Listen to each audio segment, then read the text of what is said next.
Vanoggend 12 Augustus, lesing 8, vir ons nog steeds die verhoor van JaHshua wat ons behandel.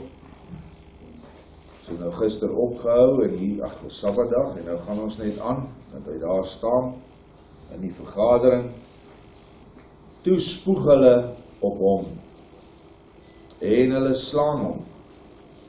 Hulle slaan hom met die plathand en sê, nou profeteer vir ons JaHshua Messia, profeteer wie het jou hierdie keer geslaan. En hulle het hom van agter geslaan, en hulle het hom van die kant geslaan, en hom weer en weer geslaan. Hulle sê, wie het jou nou van agter jou rug geslaan? Kan nie dink dat iemand so boos is, dat daar soveel haat in hulle is, dat hulle nie kan inhou nie. Maar weet jy wat, ons het dit hier op die plaas. Niets wat ons nie ervaar hier nie. Juist hierdie mense oor wie ek nou vanoggend gebid het, dat Vader asseblief skeiding sal bring. Nou die dag het een van ons voormanne daar ingestap, in die perseel. En daai man het hom net begin slaan.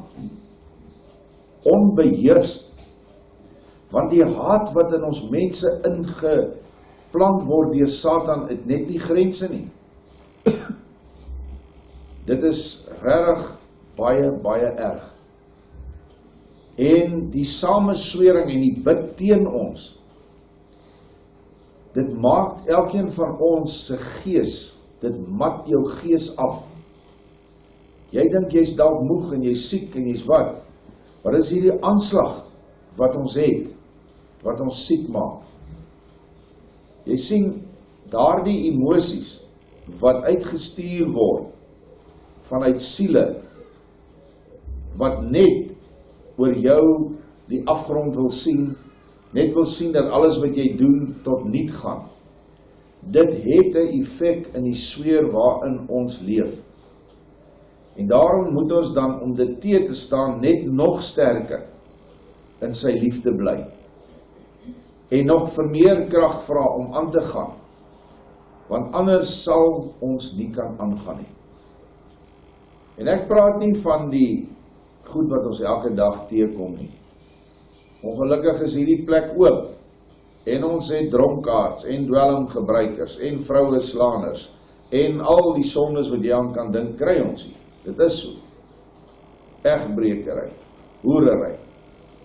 Maar dit is nie die sondes wat jou pla nie. Dit weet ons hoe om mee te deel. Daar is prosedures. Maar wanneer hulle jou in die gees aanval en in groepe begin bid teen jou, dit affekteer jou. Kan nie anders nie. So ons moet saam staan, en hoe meer van ons saam staan en saam bid teen hierdie dinge, en nie gemeenskap met hierdie goddelose se dade het nie. Nie by hulle kuier en allerhande kinderstories na hulle toe bring nie. Kinderstories van laasweek is alweer op die hele internet versprei, natuurlik met sterkte aan. Dit is gruwelik wat hulle sê. Maar dit bring weer allerhande dinge wat daaruit voortspruit. Dan infiltreer hulle jou weer.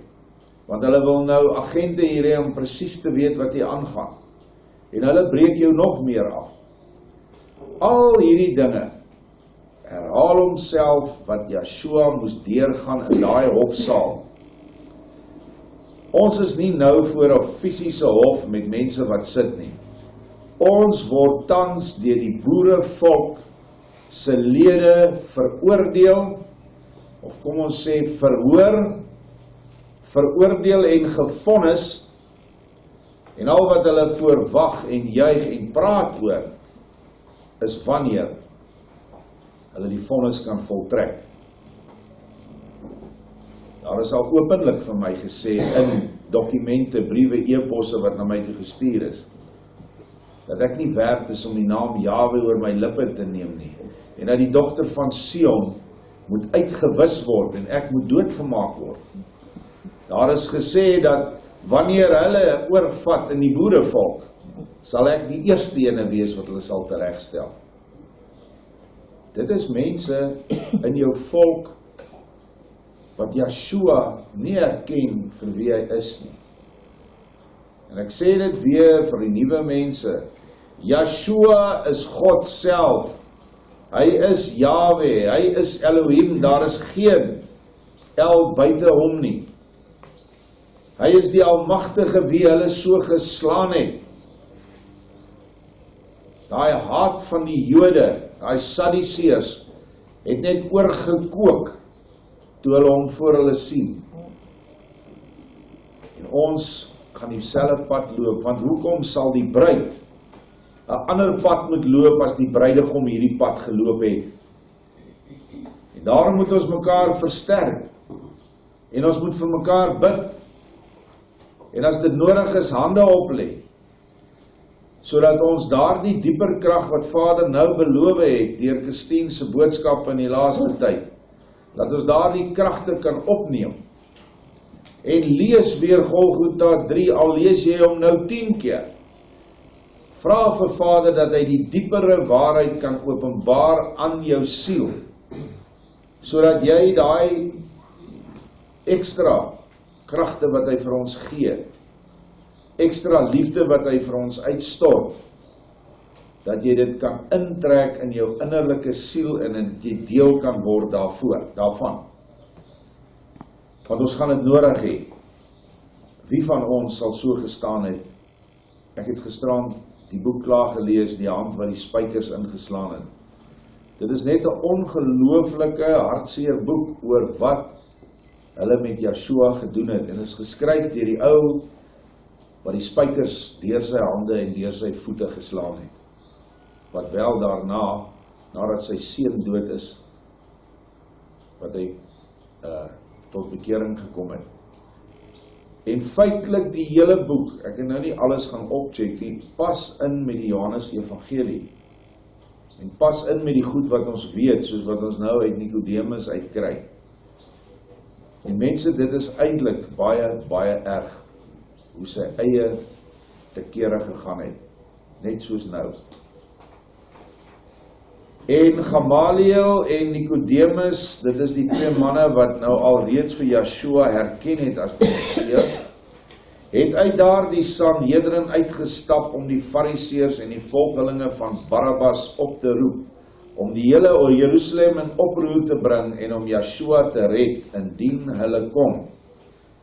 Barabbas het ons nou gesien is in die vorige lesing, daar was 'n keuse, moet ons hom uitgooi, of kom dit nog? Ja, nee, dit was, hy was toe reeds vrygelaat.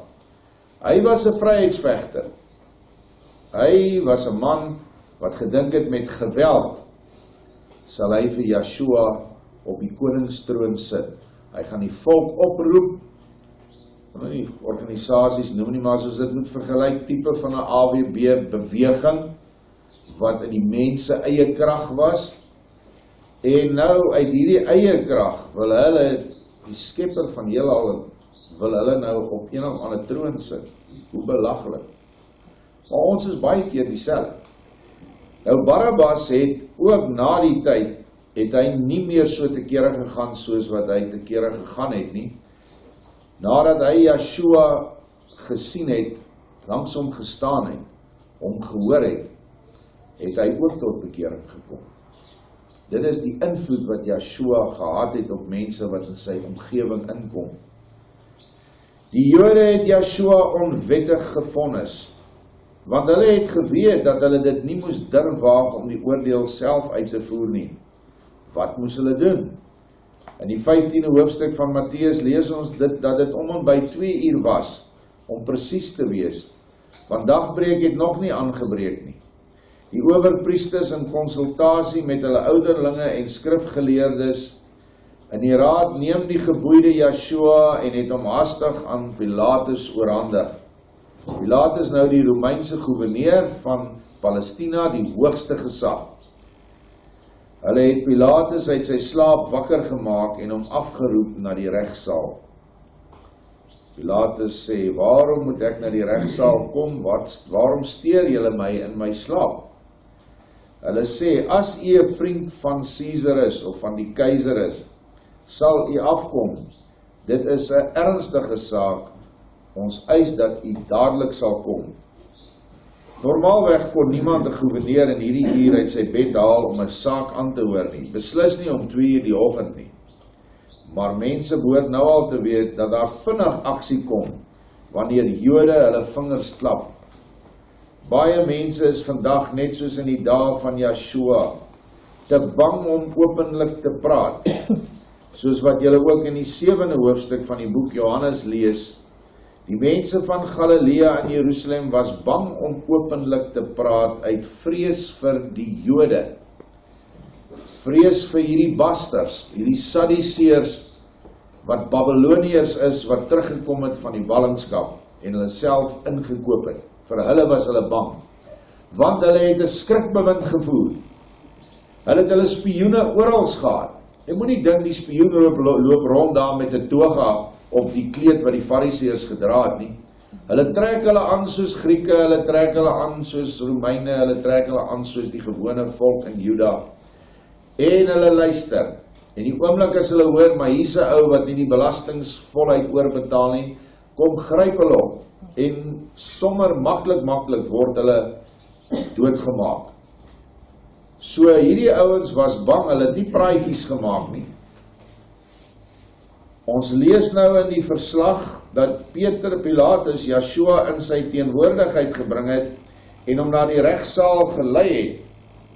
Pilatus draai na JaHshua en vra hom, is u die koning van die Judeërs?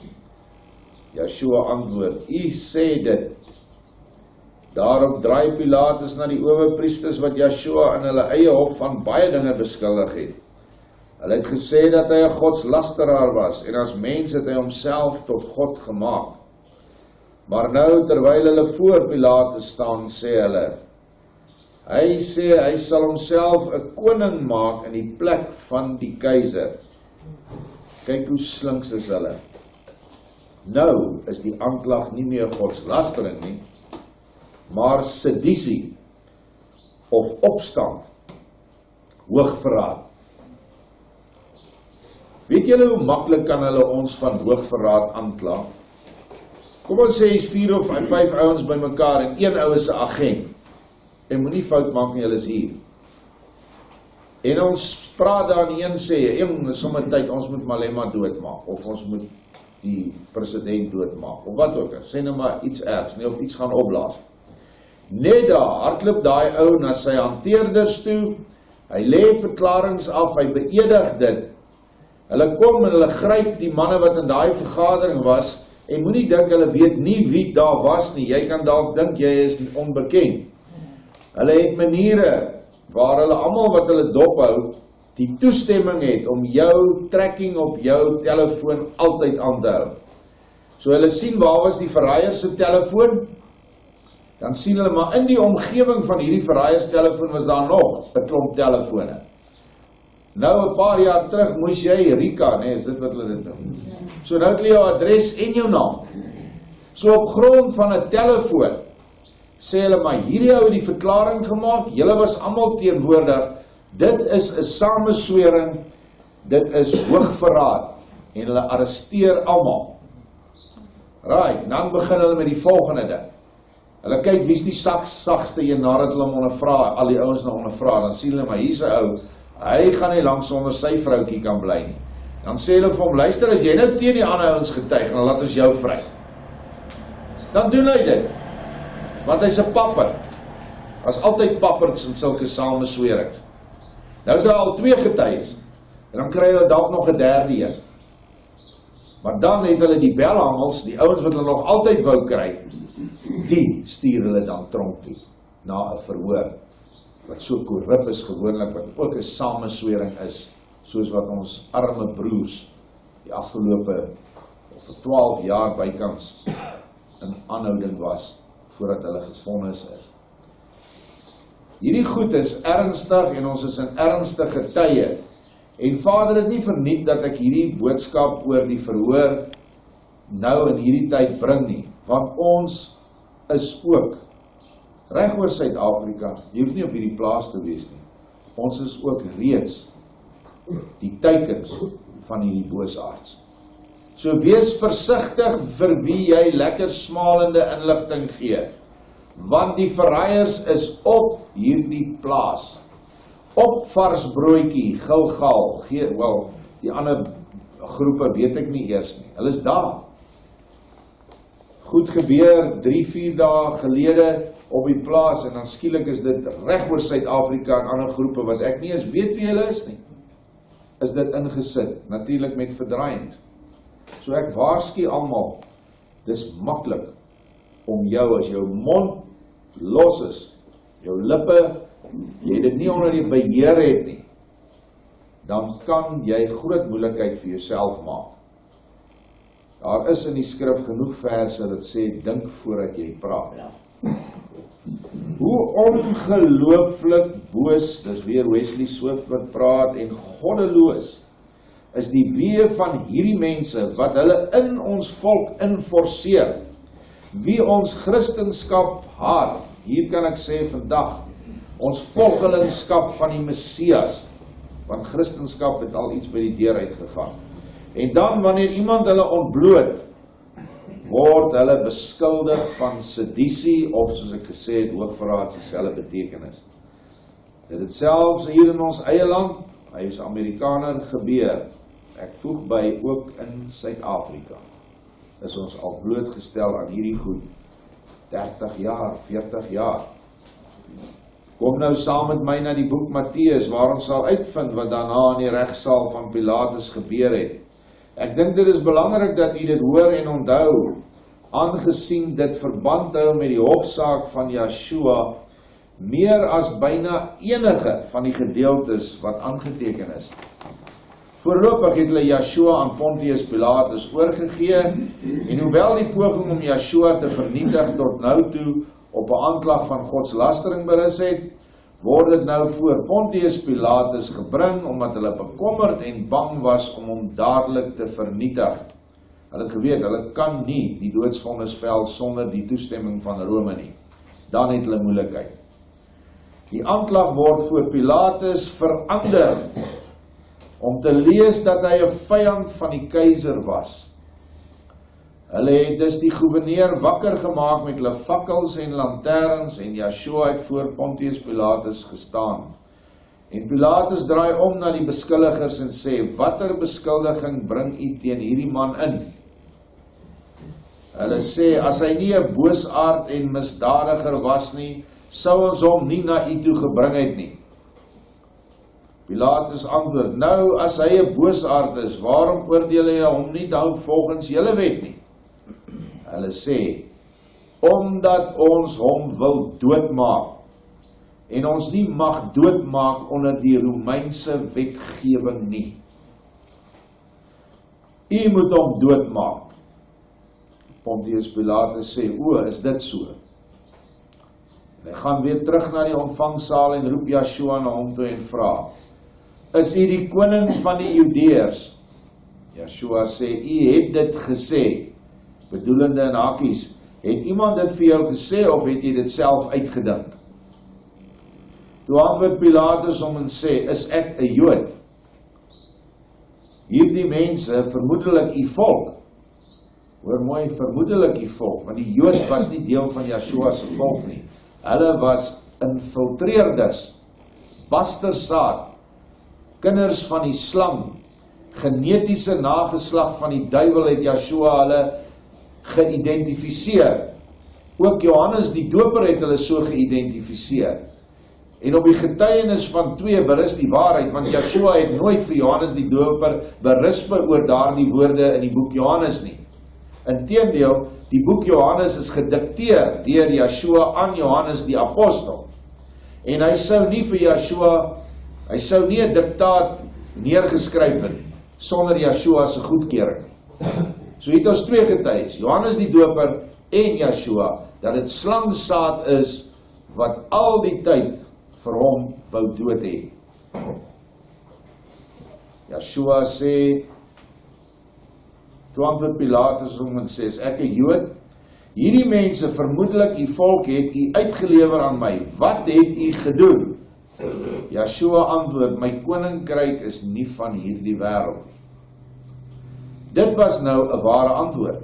Dit beteken dat daar op hierdie gegewe tydstip van JaHshua geen uitdaging aan die keiser was, of dat hy die keiser se regering wou probeer oorneem.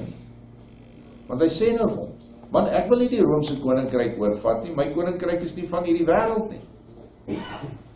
My koninkryk is nie in hierdie wêreld nie. As my koninkryk uit hierdie wêreld was, sou my dienaars geveg het, en ek sou nie aan die Jode oorgelewer gewees het nie. JaHshua het hom geantwoord, my koninkryk is nie van hier nie, maar van bo. Dis wat jy aflei daaruit. En sy dienaars is die engele.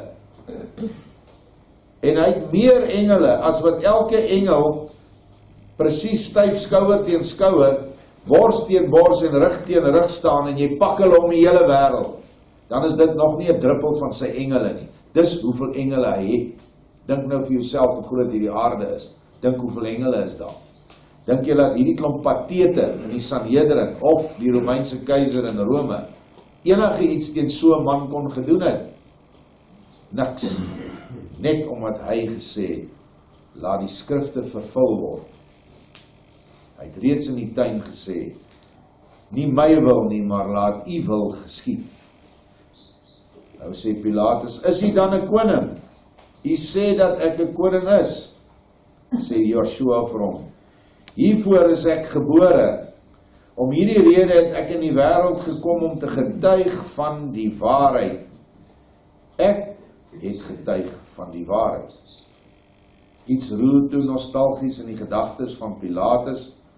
Hy onthou sy eie opleiding in die Druidskole in Londen, voordat hy met die keiser se dogter getrou het. Hy weet nou dat daar iets vreemds aan hierdie saak was. En hy draai na JaHshua en antwoord hom, wat is waarheid? Johannes 18 vers 38. Pilatus het toe na die Jode gegaan en gesê, u het hierdie man ondervra. Let wel, dit was nou die opperregter in Palestina, hoogste gesag. Ek het hierdie man ondervra en ek het geluister na julle klagtes. Ek vind hom onskuldig. Ek vind geen fout in hierdie man nie. Toe gaan daar die geskreeu op. Weet jy nie dat hierdie man 'n revolusionêr is nie, 'n separatis en 'n opryer is nie? Hy het die hele Galilea opgeruim. Pontius Pilatus draai om en sê, is hierdie man 'n Galileër? Hulle antwoord, hy is sekerlik 'n Galileër, hy is nie 'n Jood nie. Vergeet dit nooit. Dit is deel van die Romeinse rekord. Waarlik, hy is 'n Galileër, hy is geen Jood nie.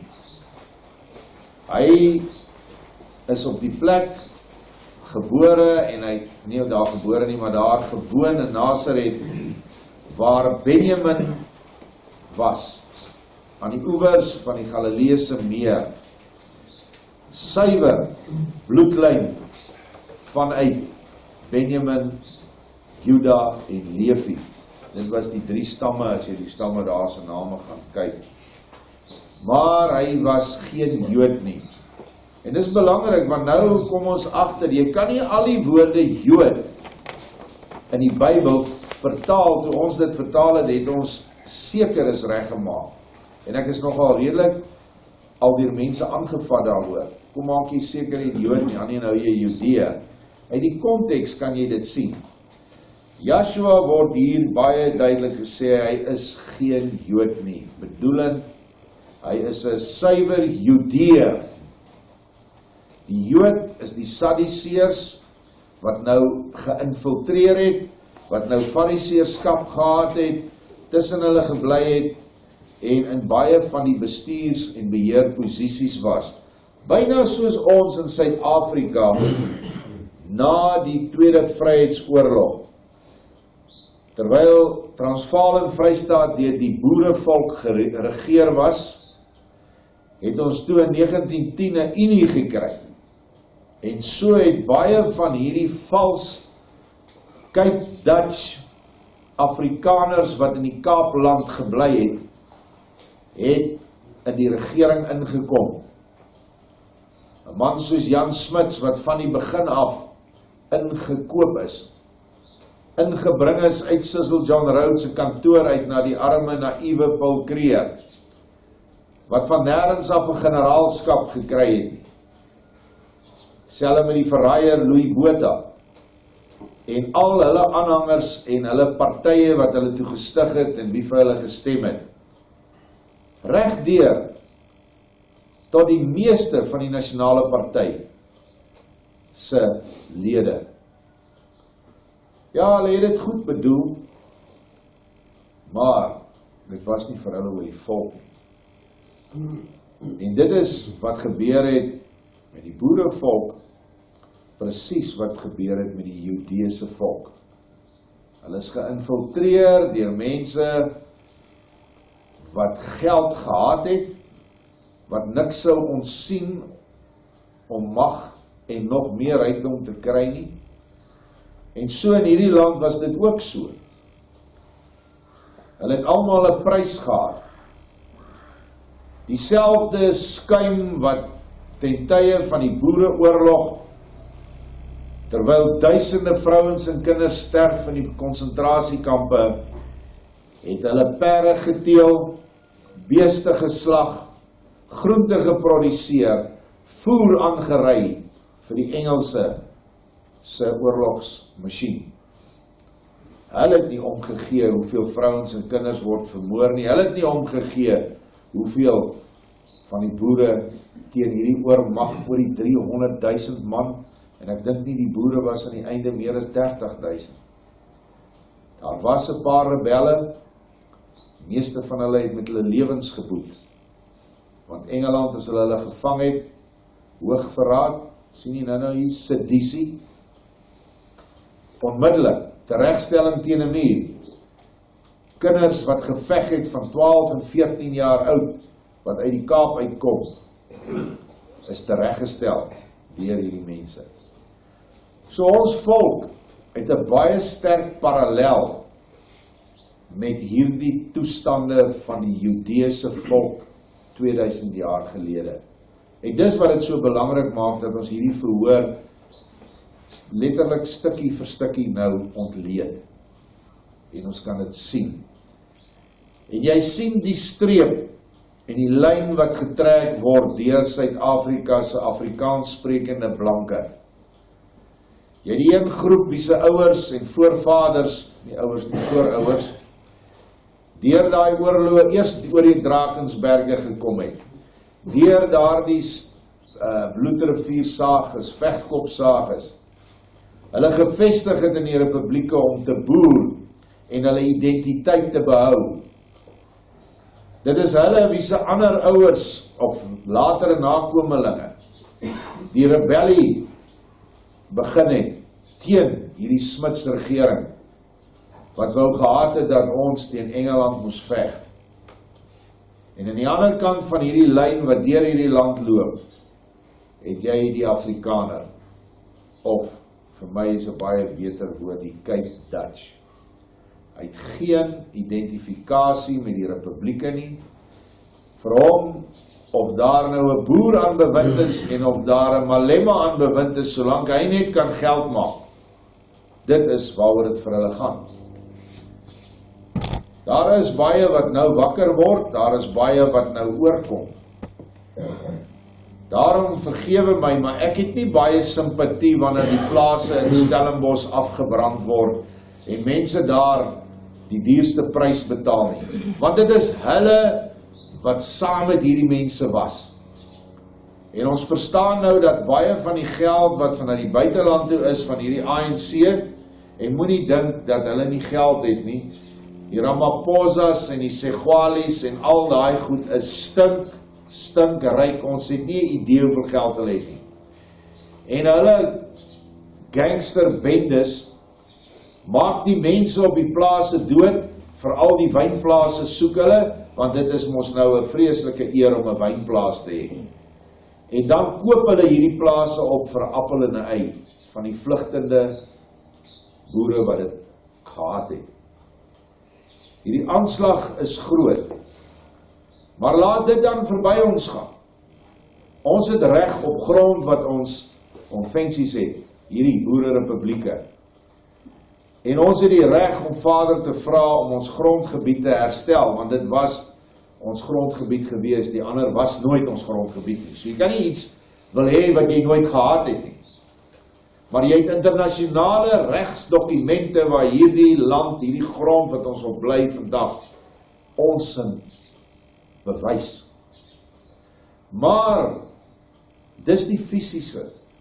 Hoe lyk die grond van ons siele? Dink julle Vader gaan die grond van 'n republiek weer vir ons gee as ons nie die siele se grond vir hom gegee het? Weet jy hoekom moet die siele se grond regkom? Om die woord te ontvang van JaHshua, sodat daar vrugtebome en groot koeltebome kan wees vir ander om onder skadu te kry by jou. En dat jy vrug begin dra in jou volk. Want JaHshua gaan die president wees van die nuwe boererepubliek. G.A. Watermeyer het dit al seker 70 jaar gelede in 'n digbundel is dit geopenbaar aan hom. Die digbundel se naam is Die Republiek van 1000 jaar. Daar gaan nie 'n man met 'n breinpak ons regeer vanuit die volk of 'n gryspak nie. JaHshua is die koning van Dawid, wat hier gesê het, my koninkryk is nie van hierdie wêreld nie. Bedoelende dat hy 'n koning sal wees in die hemelse ryk, maar ook in die 1000-jarige vrederyk, wanneer almal in verheerlikte liggame sal terugkom, nie almal nie, 144.000 moontlik pare, om die nuwe ras op aarde te vorm en kinders te baar, wat werklik wedergebore gaan word, onder die leiding en leierskap van JaHshua. Sien julle hoekom jy eers jou grond vir JaHshua moet gee, voordat hy vir jou grond gaan gee? Ek sien die mense praat baie oor die traktaat tussen Duitsland en die boerevolk. Dit is belangrik, daai traktaat kan nie gebreek word nie. Maar daar is iets in daai traktaat wat die mense nie raak sien nie. En dit is eerstens, dat daai traktaat met die derde Duitse ryk gesluit is. En dat hierdie wat nou aan bewind is, hierdie klomp lamsakke, liberaliste, dat hulle sal nooit daai kontrak eer nie. Nooit. Maar daai kontrak sal geëer word in die gees. Nee, dis reeds geëer in die gees. Maar mense verstaan dit nie. Net tot daar praat, ons gaan môre aan met die verhoor.